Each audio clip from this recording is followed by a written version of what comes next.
First of all, ew, it sucks. Secondly, that's my intro. Thank you. Thank you. You can read, and mostly because I suck at intros. I've been dealing with mental illness way before the panoramic.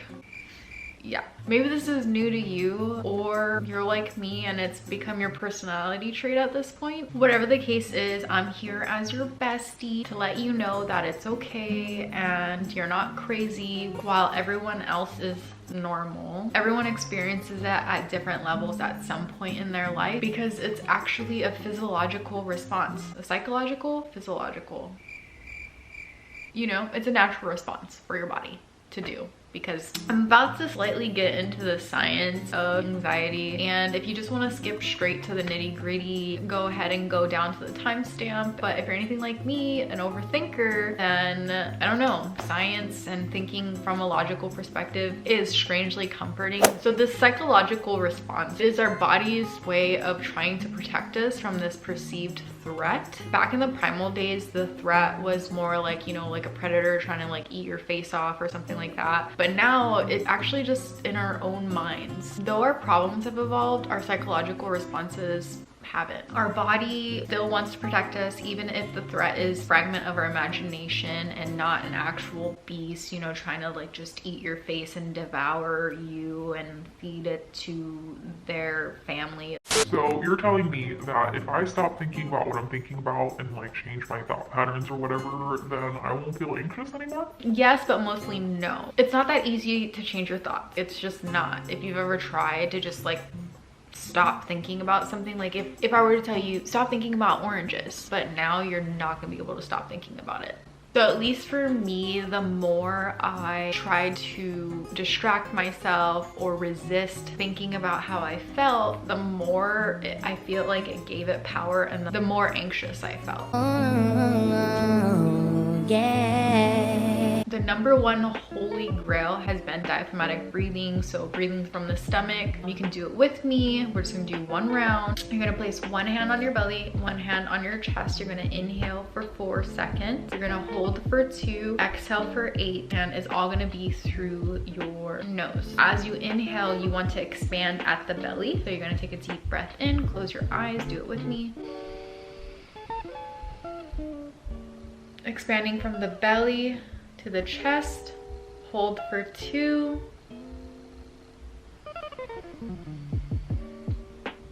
The key is that extra long exhale helps tone the vagus nerve. So the vagus nerve is a nerve, surprise, that helps regulate that fight or flight response. But like a muscle, you have to train it. So instead of just doing this when you feel like, you should do it daily. Set a timer for 5 minutes, close your eyes, check in with yourself, and breathe. It sounds so simple, but I mean, it has made a significant difference in how I feel. My next tip is to take inventory of the content you consume. Your music, TV. If you're feeling like a hot mess, just like don't be watching suspenseful TV or movies. Put on some comedy, even better, watch me.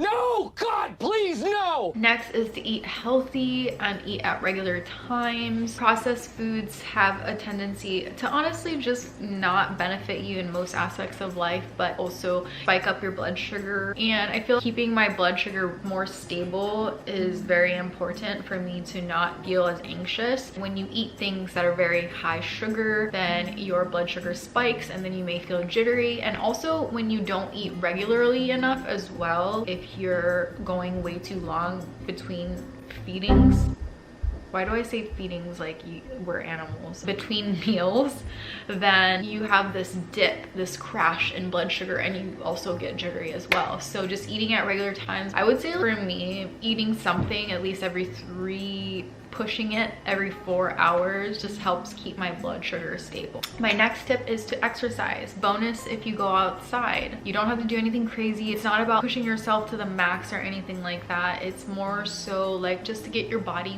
moving. So walking I find very therapeutic. You can even dance.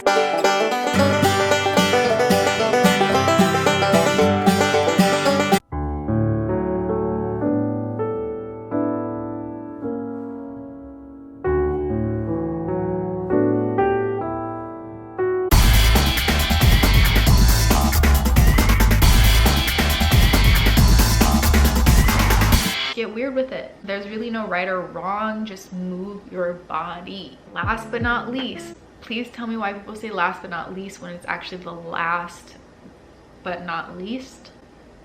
Explain. Supplementation. Obviously consult your doctor. I'm not a doctor, but these are just the supplements that have helped me. First step is magnesium powder from Calm Assure. Magnesium is like a mineral, and a lot of times when we're highly stressed, we're depleted of that mineral, and it's considered like the calm mineral. And obviously when you're feeling it, like you want to feel calm, which is like the opposite of how you're feeling. So it definitely makes a significant difference. It helps the muscles like relax, and yeah, it helps me with sleep as well. So I highly recommend. Second is GABA. Some people say that it's a natural Xanax. I've used it a few times. I don't use it now, but when I really needed it, it definitely helped. The last honorable mention is CBD oil. That's something that I think you have to do regularly versus give you immediate effect, though I feel like it does. I think the best results is if you take it over time. And yeah, that wraps up my entire video. I hope this video helped at least one person. I know feeling anxious just sucks. It really just sucks. It's like but I promise with these steps it'll lessen the intensity and we will get through this together. So thank you guys so much for watching. Bye.